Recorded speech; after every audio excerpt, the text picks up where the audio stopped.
Fala galera, agora vamos falar de juro simples e juro composto, ok? Só uma introduçãozinha rápida para a gente ver como que funciona cada coisa. Bem, quando a gente fala de juros é todo o valor cobrado em cima de uma aplicação, correto? Para a gente tem dois tipos de juros, juro simples e juro composto. Qual a diferença, professor, desses dois? Bem, juro simples, os juros é cobrado em cima de cada parcela, é um valor fixo, esse valor não muda. Juro composto, a gente fala que é juros sobre juros, ok? A gente vai cobrar uns juros na próxima parcela, a gente vai obter um valor. Em cima desse valor obtido, a gente vai cobrar a mesma taxa de juros, correto? E essa é a diferença entre juro simples e juro composto. Para a gente calcular juro simples e juro composto, a gente tem duas fórmulas. Vamos agora para as fórmulas. Primeiro vamos falar de juros simples, perfeito?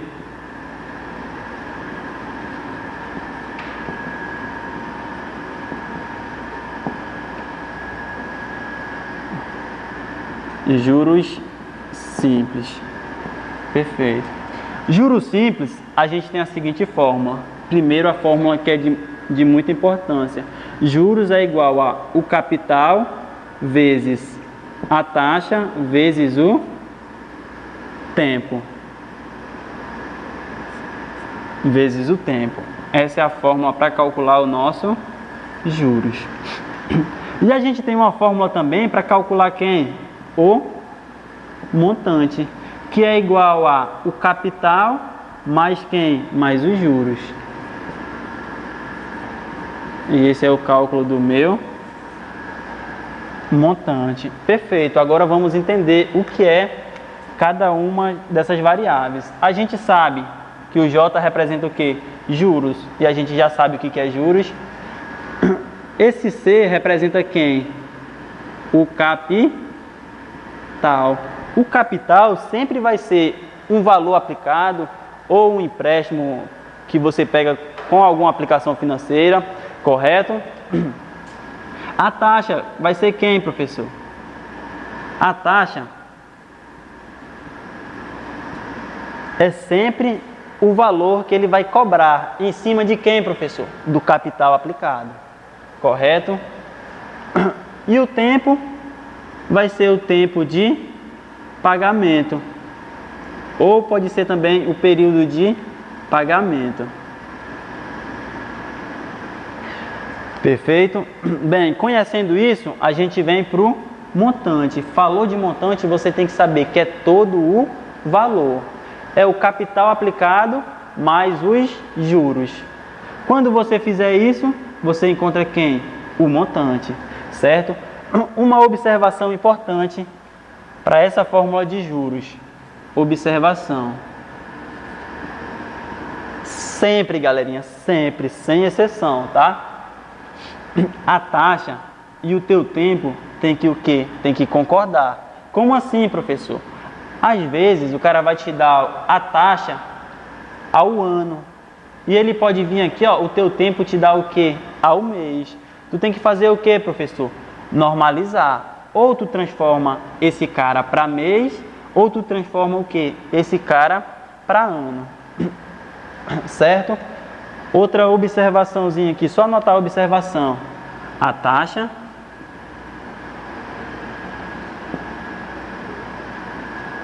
e o tempo tem que o quê? Tem que concordar. Tem que concordar. Perfeito? E é importante, essa tua taxa, ela sempre vai estar como, professor? Em porcentagem.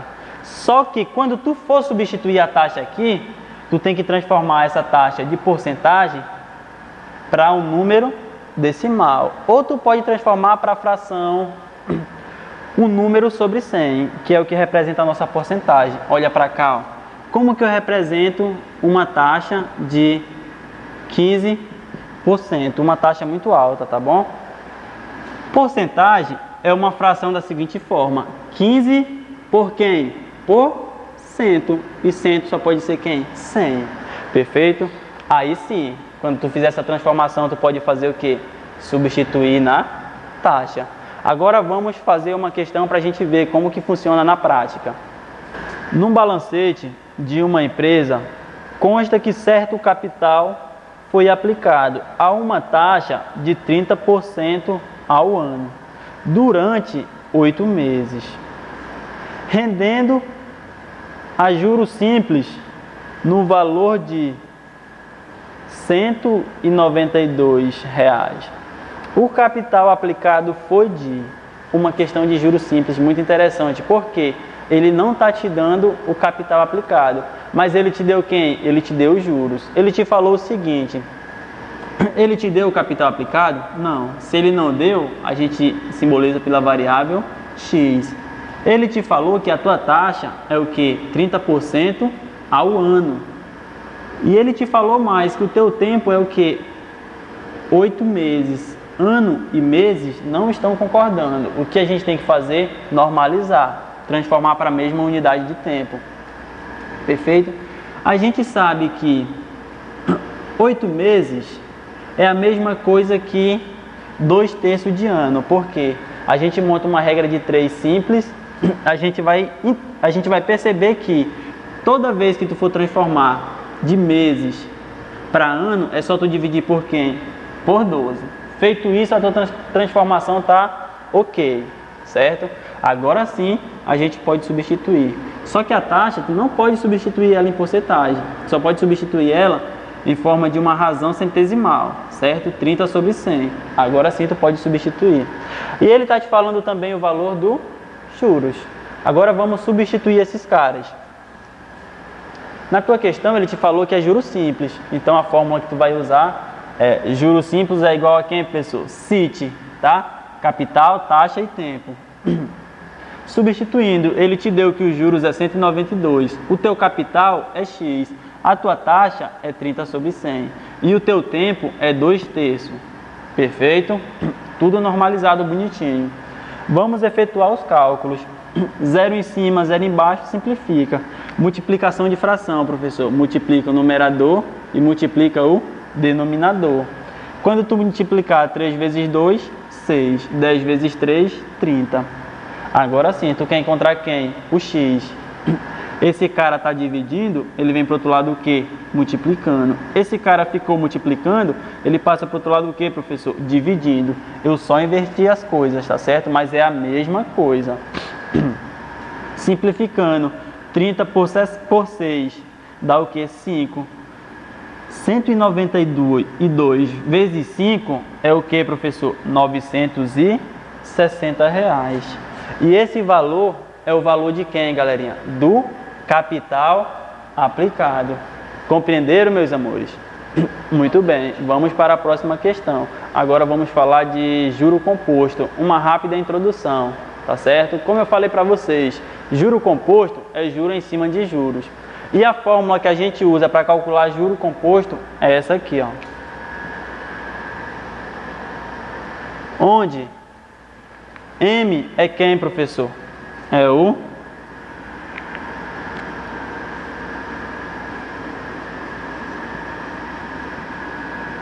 montante. C, professor, a mesma coisa lá de juros simples, tá bom? É o capital. Quem é esse I, professor? A taxa.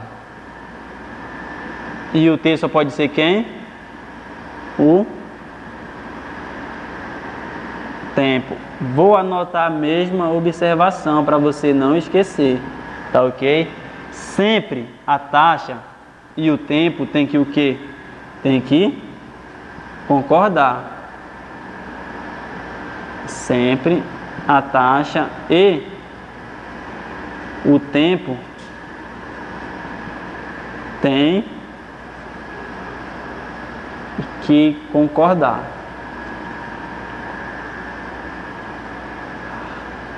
Concordar. Sempre tem que estar na mesma unidade de tempo. Se não tiver, professor, transforma. Correto? Importante, a tua taxa sempre é o que? ele vai te dar em porcentagem. Caso ele te dê em número decimal, não precisa transformar, tá? Mas sempre que ele te der em porcentagem, tem que transformar para quê? Para número decimal, correto? Vamos para uma questão de juro composto. Uma instituição financeira oferece um tipo de aplicação, tal que, após T meses, o montante relativo ao capital aplicado é dado por, aí ele está te dando, o montante em função do tempo é igual ao capital, que multiplica 2 elevado a 0,04 multiplicado por T, onde o capital tem que ser maior que zero. Ele quer saber o seguinte: o menor tempo possível para quadruplicar uma certa quantia aplicada nesse tipo de aplicação é. Muito bem. Nessa questão, o cara foi bacana contigo e ele já te deu o quê? A função pronta, correto? Só que ele quer saber o menor tempo para quadruplicar quem? O capital. Então a gente pode falar que o valor final é igual a 4 vezes C. Porque se eu pegar 4 vezes C, vai o quê? Quadruplicar o capital. Perfeito? E ele quer saber quem? O tempo. O tempo em meses. Muito importante essa informação. Correto? Aí a gente vem. Vamos substituir o que o cara está nos dando na questão. A gente tem que o valor final é igual a quem? 4 vezes o capital, que é igual a esse cara, correto? Faltou o Tzinho bem aqui. Perfeito. Só que esse capital não está multiplicando, ele vai para o outro lado como? Dividindo. Para economizar esse passo, simplifica logo, tchenf. Aí a gente analisa, 4 é igual a 2 elevado a 0,04T. Aí a gente olha, na questão ele está te dando em função de quê? Em função de T. Aí tu olha, a variável está onde? Está no expoente. Quando a variável estiver no expoente, a função só pode ser o quê? Função exponencial. Olha a coincidência. Para a gente resolver uma função exponencial, o intuito é fazer o quê? Igualar as bases, correto? Porque quando a gente igualar as bases, a gente corta e a gente conclui que os expoentes são iguais. Vamos fazer isso. Como que eu posso escrever o 4? O 4 é a mesma coisa que 2 ao quadrado. Olha, as bases não são iguais? Correto. Então a gente faz o quê? Corta. Se as bases são iguais, a gente conclui que os expoentes são iguais. Correto? Só que a gente quer encontrar quem? O tempo. Para a gente encontrar o tempo, a gente tem que passar esse cara dividindo para o outro lado. Perfeito. Só invertir as coisas, mas é a mesma coisa. Tempo é igual a 2 dividido para 0,04. Para te efetuar essa divisão, é um pouquinho complicado. Então vamos multiplicar em cima por 100 e embaixo multiplicar por 100. Para a gente poder fazer os cálculos com números inteiros, perfeito? 2 vezes 100, 200. Esse cara vezes 100 dá o quê? 4, correto? Só deslocar a vírgula para a direita, 2 casas decimais, porque a gente está multiplicando por 100. Agora a divisão fica bem fácil. 20 dividido por 4 dá 5. Repete quem? Esse 0. Só que no começo da tua questão, o tempo está em quê? Em meses. Então isso aqui é 50 meses. Agora a gente vai olhar lá para as alternativas. Alternativa A, 5 meses? Não. Alternativa B, 2 anos e 6 meses? Não. Alternativa C, 4 anos e 2 meses? Aí você olha. 1 ano tem 12 meses, correto? Então 4 anos vão ter o quê? 48 meses. Logo, a alternativa correta é a alternativa C. Porque 50 meses é a mesma coisa que 4 anos e 2 meses. Correto? Logo, a alternativa correta, alternativa C. Vamos para a próxima questão. Cássia aplicou um capital de 15 mil reais a juros composto pelo período de 10 meses e a taxa de 2% ao mês. Considerando a aproximação 1,2 elevado a 5 igual a aproximadamente, 1,02 elevado a 5 é aproximadamente 1,1.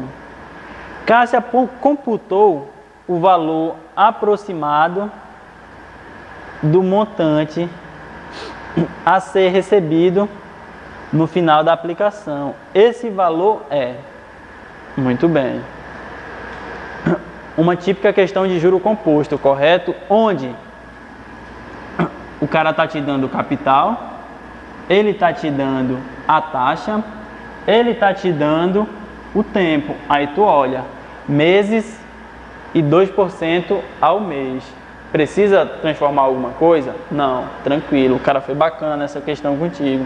E ele está te falando uma informação muito importante, que vai te ajudar bastante, que é 1,02 elevado ao expoente 5 é aproximadamente 1,1. Vamos substituir os caras, correto? A gente tem que a fórmula do montante de juro composto é esta aqui, correto? Vamos substituir. O capital é 15 mil.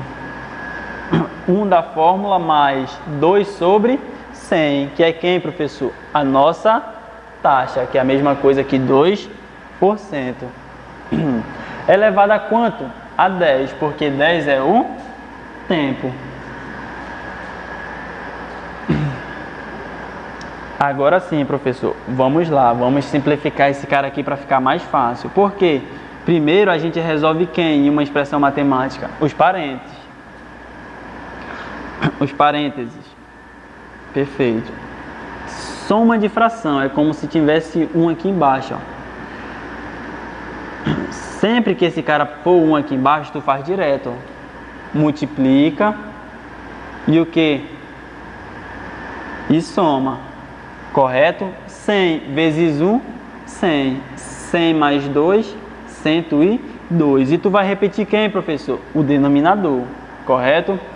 Fazendo essa divisão por 100, tu tem quantos zeros? 1, 2, 1, 2. A vírgula desloca para a esquerda, 2 casas decimais. Aí a nossa expressão vai ficar com essa cara, correto?